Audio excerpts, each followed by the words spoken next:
What is up, world? It's your boy Ton, and you are listening to the Wonton Wealth Podcast. Here, I'm going to unravel anything and everything commercial real estate related. And more importantly, we're going to add abundant value. So if you're ready, buckle up your eardrums.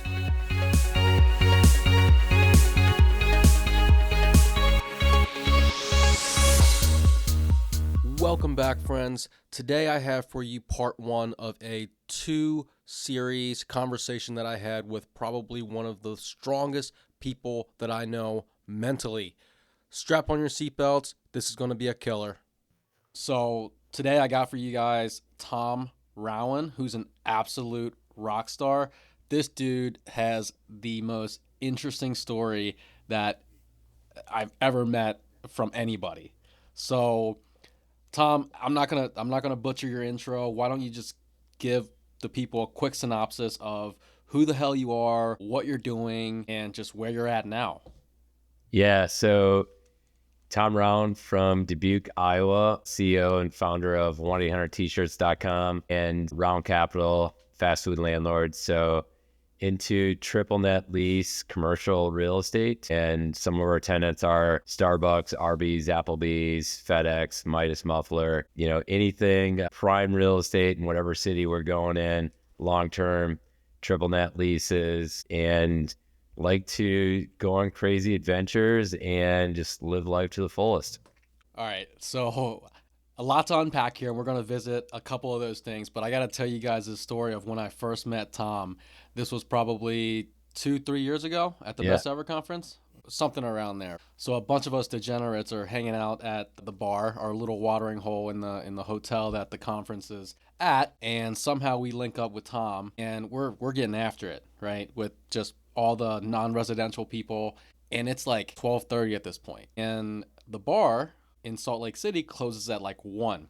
So finally we get to talking like, what time are you guys going to wake up tomorrow? I might hit the gym. I'll get up at like 8, 9 o'clock. I don't know. Probably roll in late to the conference.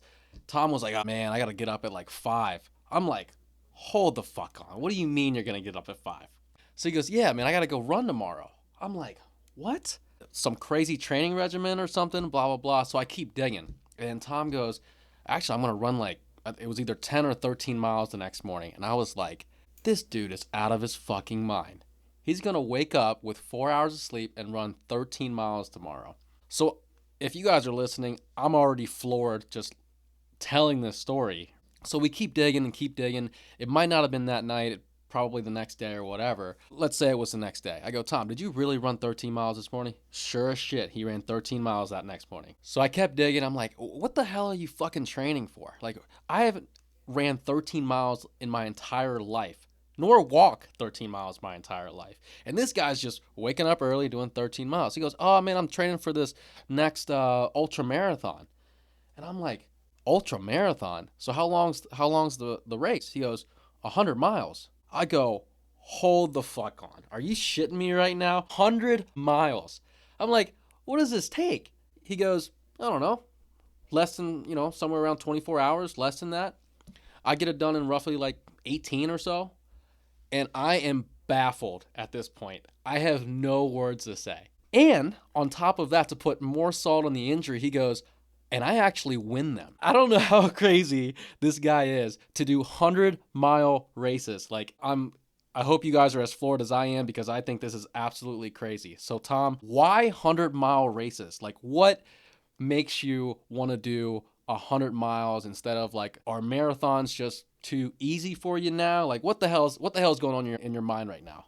Yeah, I think it's this kind of thirst for like what's possible, and pushing the boundary mentally, physically, emotionally of like, all right, where can we go, and like what's that breaking point? And then once you reach that breaking point and you go past it, you realize like where your full potential is, and that there may have been something that was holding you back from actually getting there. And then once you like raise the bar, raise that level, you realize you can actually go a lot farther and you can do a lot more. And I use that not only just in running. So yeah, most people think the limit or the wall is, 13 miles or 26 miles for a full marathon. And, you can go 100, you can go beyond that even. I've got friends that have done races that are 250 miles, which is absolutely insane.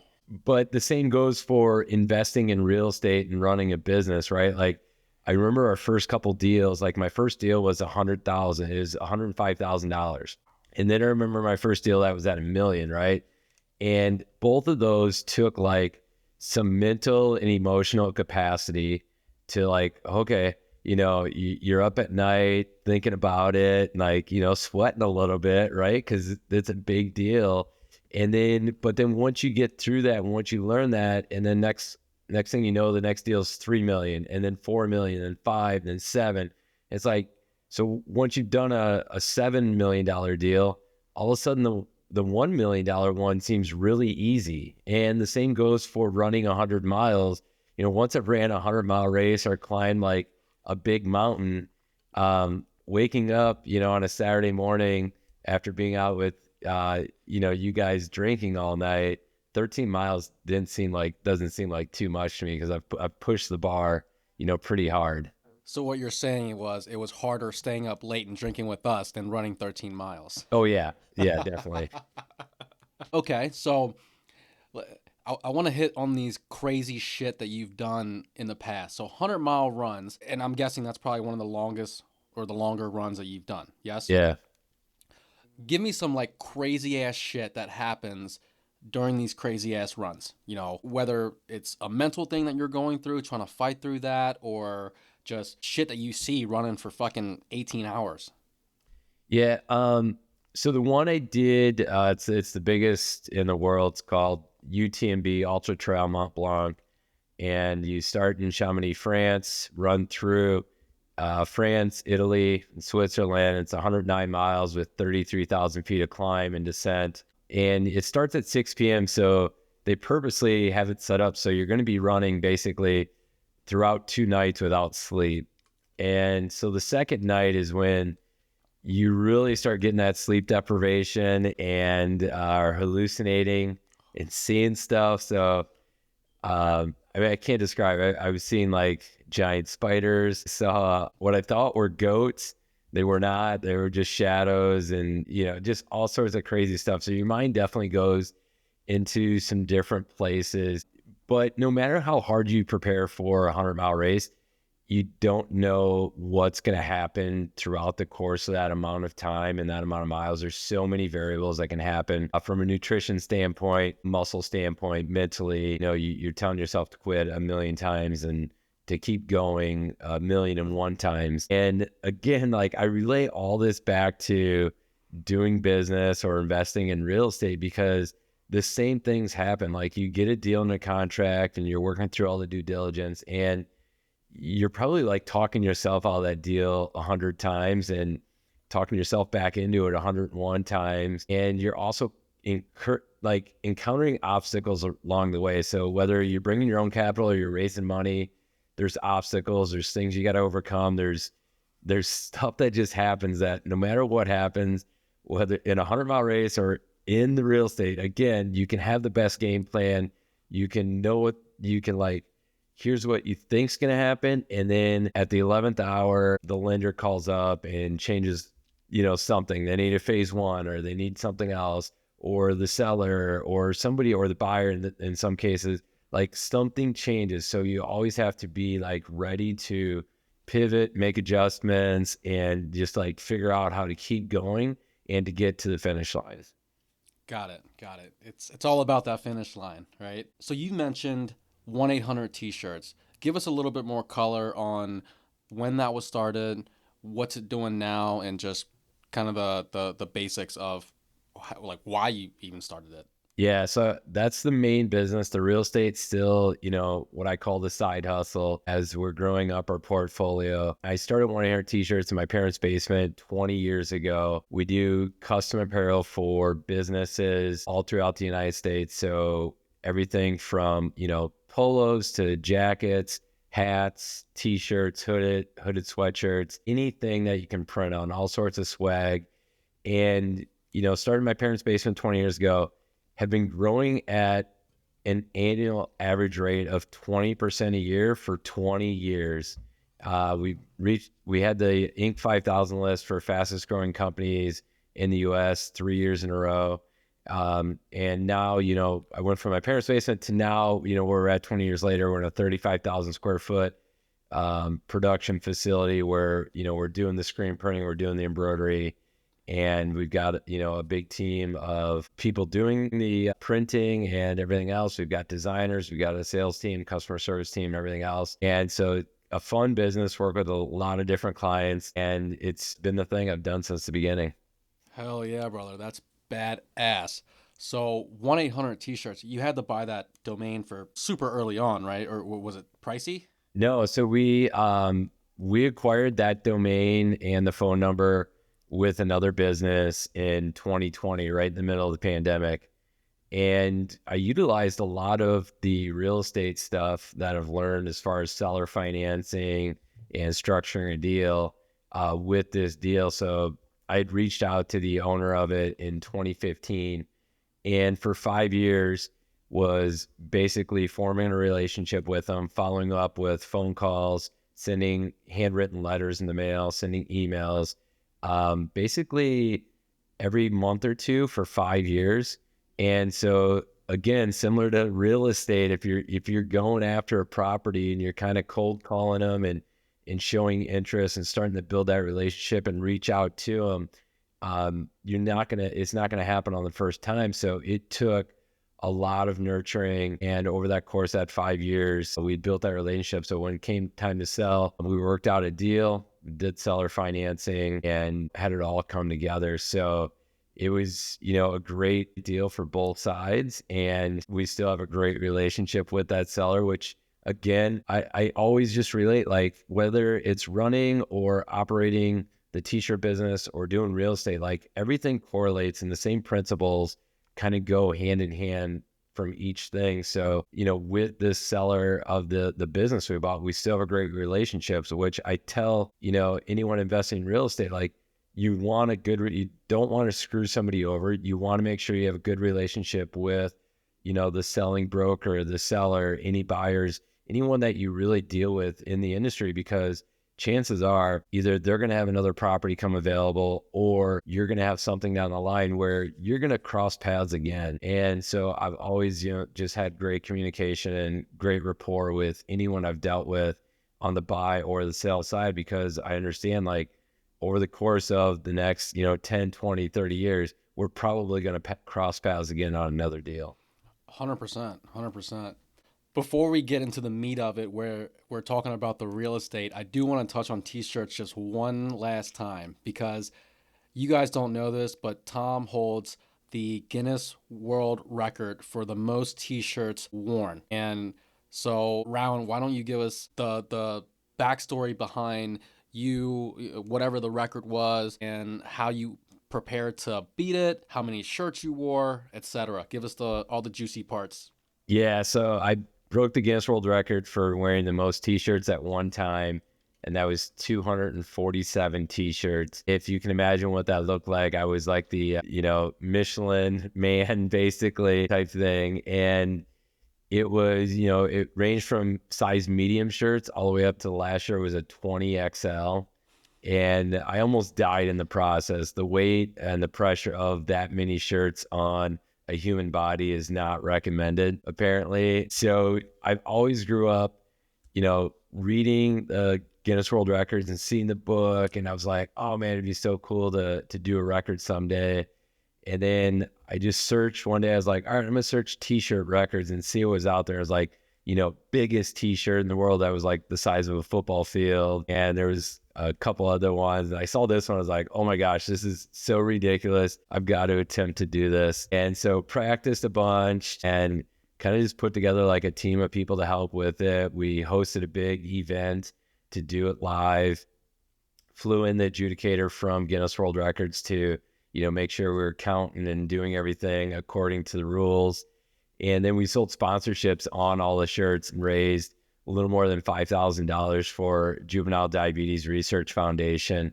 So we kind of just tied in this whole big community event for it, broke the record, was on CNN and got worldwide press from it. It was just kind of a fun thing to do. And then got a lot of exposure for 1-800 t-shirts, you know, as the end result. So you were sitting under 247 fucking t-shirts, and you said, you know, in that environment, it's the pressure and probably the temperature as well. Yeah. And were you like flipping your shit at this point, like about to just, I don't No, know, I pass was out I or was what? pretty calm. I couldn't do anything. I was really couldn't even move. I had a team of 6 people putting the shirts on me. I'd lost all feeling in my hands and my arms, so I was just kind of there.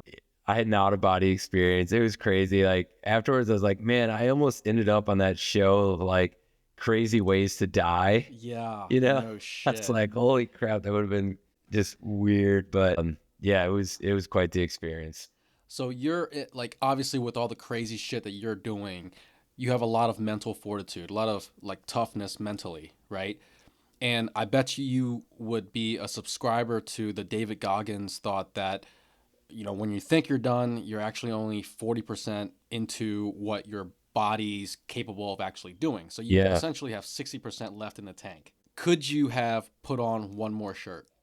Oh man, I don't know. I was My face was completely purple. It was above my mouth and my nose. They may have gotten like 1 or 2 more on, but I was in pretty bad shape. I would say that was like the previous record was 245 and we beat it by 2.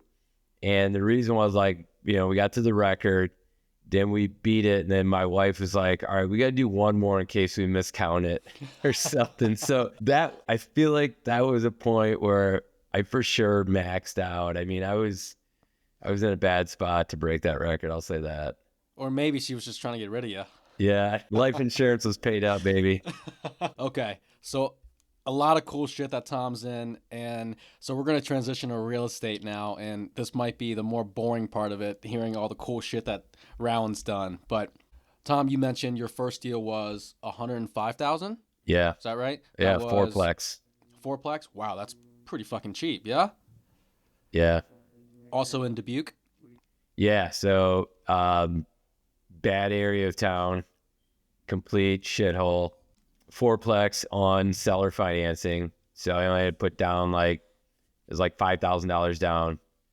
I was, I think 28 at the time, something like that. No, that's basically all the money I had to my name. It was, I remember getting a check. My grandpa passed away. It was like $5,400. And that's basically all I had to go in on. And it was the worst experience ever. Why so? Tenants? The tenants, it was crazy. Like one was a drug dealer, another was like a stripper slash whatever. I mean, just paying in dollars all the time. The other guy was a hoarder. He was like a gamer and a hoarder. We had to clean out his apartment. I bet there was 1,000 pizza boxes. It was so infested with like mice and mice poop everywhere. It was disgusting. Another guy, I don't know what his deal was. It was all 4 units were absolute disaster. It was crazy. Like we dealt with police calls in the middle of the night. We were dealing with drug busts. We were dealing with trying to just chase them down for rent. The basement flooded. Every like horror story I think anyone could talk about in multifamily, we dealt with in that fourplex. And when we sold it, we eventually were like, all right, this is like enough's enough. We just got to evict everybody, get them out of here. We're going to remodel all the units and basically flip this thing and get it sold, right? It had some storage units behind it as well. So I was like, all right, let's sell the fourplex, try to cash out as much as we can there, and then try to get the storage units. There were like 16 storage units, to try to have those free and clear. And the night after I sent all the tenants an eviction letter, I get a call at like 3 a.m. from the fire department. They torched the storage units. Shut So up. I go down and there are flames 30 feet in the air. And I'm like, oh my gosh, this is absolutely crazy. So storage units basically burned to the ground. I get everybody evicted and out of there. And we go in, we basically redo, paint the whole thing top to bottom, new countertops, carpets, the whole 9 yards. Luckily sell it like within a month. And we sell it for, I believe the price was $110,000. Wow. So got it paid off plus an extra, 5,000 on top. And now we own this storage unit property free and clear. But now we've got to rebuild. We get an insurance check to rebuild the storage property. So we rebuild that one. And then like 2 years later, we sold the storage units. And that was money I used to put into our first commercial property. Looking back, I was doing a presentation to a local investor group. And I was like, oh, I got to piece together like this timeline and show my journey. And so I went back and I looked at the date that we bought the fourplex and the date that we sold it. And when I looked that up online, I just went to the assessor site and looked at the buy and the sell date. And I was like, holy shit. I like called my wife into the office. I'm like, Amanda, come in here. You got to see this. And she's like, what? I said, how long do you think we own that fourplex? And she's like, I don't know. It was at least 2 or 3 years. And I was like, yeah, it felt like, a decade, right? And then I was like, look, here's when we bought it. And here's when I sold it. It was 8 months. So we dealt with all this crazy stuff in like an 8-month time period. It was absolutely crazy. And from then on, I was like, I will never own another property where somebody lives. I'm only doing commercial. So that got us into our first commercial building. After our first one, our second one was a triple net lease, which I had no clue at the time what that meant. And when I learned that was that the tenant was paying the taxes, the insurance, and all the overhead, and I didn't even have to like go to that property or talk to anyone, a whole new world opened up for me. I was like, holy crap, this is it. This is exactly what I need. Because I knew that wouldn't take away time and energy from the t-shirt business and from family and traveling and friends and everything else. Like I knew that was the niche that we had to go into. Well, in reality, commercials pretty much in your blood because you had a stripper, you had a drug dealer, all business owners living in your property.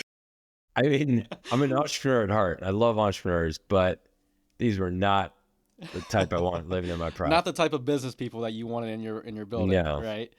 So you took that capital from the first fourplex, rolled it into commercial properties. Take one step back. When you started, why did you want to buy? So you already had this business going. Why did you want to transition into real estate?